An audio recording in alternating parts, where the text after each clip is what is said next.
धृतराष्ट्रान् का प्रीतिस्या जनार्दन पापमेवाश्रयेदस्मान् हत्यैताताततायिनः।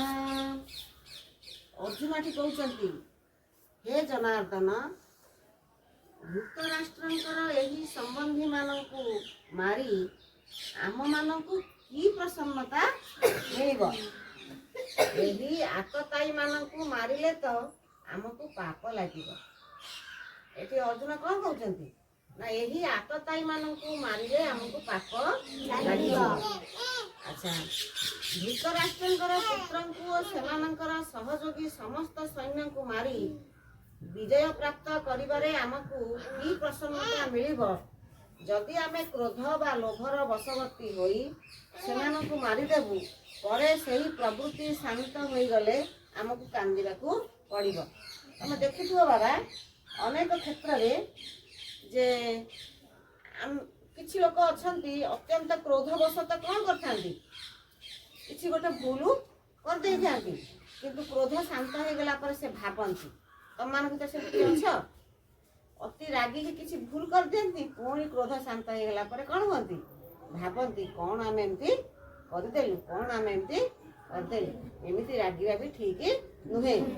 अर्जुन ठीक कहउचंती आमे वर्तमान रागिचु सेथिबे आमे तांकर विनाश करदेबु किंतु पछरे हमकु भाबिबा को पड़िबो आमे कांदी बुझे जहां भी हले से हमर भाई थिला।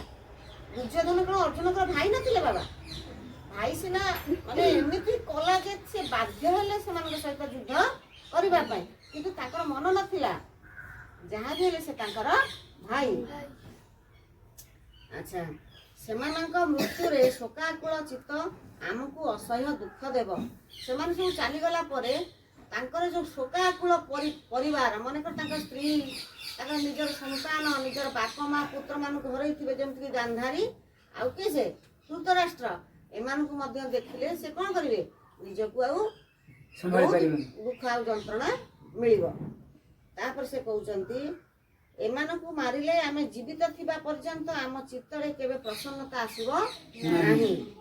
6 जनकु आतताई कह दे एठी नबे प्रश्न पचारलने आतताई बुझ आतताई कोन हला आतताई काहा को कह जाउची जिए निया लगाए जिए विष दिए जिए शस्त्र धरी मारिबा को उद्यत हुए जे धन अपहरण करे जे भूमि अपहरण करे जे पर स्त्री अपहरण करे एई मानकु आतताई बोली कहा जाय। मन रहला किए किए हम पचारबी प्रश्न काली जे आतताई कहा को कहा जाय वो जे निया लगाए जे विष दिए जे शस्त्र धरी मारिबा को उद्यत हुए जे धन अपहरण करे जे राज्य बा भूमि अपहरण करे जे पर स्त्री रो अपहरण करे। वर्तमान से माने दुर्योधन आदि ठारे यही 6टी जाक लक्षण थिला कि नहीं बाबा से माने भरी सभा रे हमर द्रौपदी को कोन करथिले तुम जानथिबो कोन करथिले विवस्त्रा करूथिले विवस्त्र करथिले तांको साड़ी की कोन करबो कथिले खोली पकाउथिले ये भी गोटे अपराध ताको राज्य तो दौ नथिले दुई अपराध तापरे विष लडु तो भीम को देले 3 अपराध जो घर निया रे मध्ये ताको पड़ी मारे 4 अपराध एवं सब प्रकार रो से करिथिले जो मानकु आतताई बोली कहिबारे कोनोसी कोन नाही। दुर्योधन को आतताई निश्चित कहबा निश्चित हमें कहबा दुर्योधन को आतताई बोली कहबा प्रमाणित स्वरूप कहबा काइना से माने आतताई को बोली काम करिथिले। सेमाने लक्ष्मी गृहरे निया लगाई पांडव मानंकु मारिबाकू चाहुथिले भीमसेन को विष लडु देउथिले शस्त्र धरी पांडव मानंकु मारिबा पई प्रस्तुत थिले द्यूत क्रीडा रे छळ कपट करी सेमाने पांडव मानक ठारू धन राज्य सब हरण कले करिनेले। दुर्योधन द्रौपदी को सभा मझिरे अपहरण करिबार उद्यम करिथिले।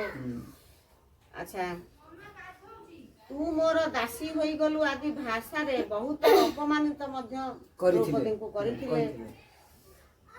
अच्छा शास्त्र वचन अनुसार आतताई को हत्या कले हत्याकारी को कौनसी दोष लगी नथाए। एबे बुझ यदि आतताई को हमें कोन करबा हत्या करबा ତାହେଲେ ଆମର କିଛି କୌଣସି ଦୋଷ ପାପ ଲାଗିବ ବା ଦୋଷ ନାହିଁ। ହେବ ନାହିଁ। ମନେ ରହିଲା? ହୁଁ।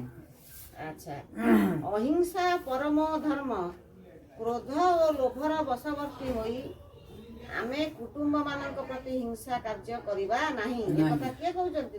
ଅର୍ଜୁନ କହୁଛନ୍ତି। ଆତତାୟୀ ହିସାବରେ ଦୁର୍ଯ୍ୟୋଧନ ଆଦି ବଧ୍ୟ, କିନ୍ତୁ ଆମର କୁଟୁମ୍ବ ହୋଇଥିବାରୁ ଏମାନଙ୍କୁ ଆମେ ମାରିବୁ ନାହିଁ।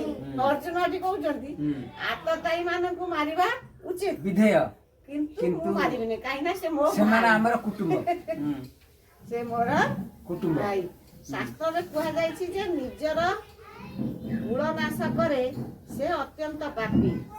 ସ ଏବ ପାପିଷ୍ଟ ତମୋ ଜହ କୁର୍ଜାତ କୁଳନାଶନମ୍। ଯେ କୁଳକୁ ନାଶ କରେ ସେ ହେଉଛି ବଡ଼ ପାପୀ। ଏଣୁ ଯେଉଁ ଆତତାୟୀ ମାନେ ନିଜର କୁଟୁମ୍ବ ସେମାନଙ୍କୁ କିପରି ମରାଯିବ, ସେମାନଙ୍କ ଠାରୁ ସମ୍ପର୍କ ତୁଟାଇ ଦେବା, ଭିନ୍ନ ହୋଇଯିବା ତ ଠିକ, କିନ୍ତୁ ମାରିବା ଠିକ ନୁହେଁ। ଯଦି ନିଜର ପୁଅ ଆତତାୟୀ ହୋଇଥାଏ, ନିଜର ପୁଅ ଆତତାୟୀ ହୋଇଥାଏ, ହୋଇ ତାକୁ କଣ ଆମ ବାପ ହିସାବରେ ଜଣେ ମାରିପାରିବ?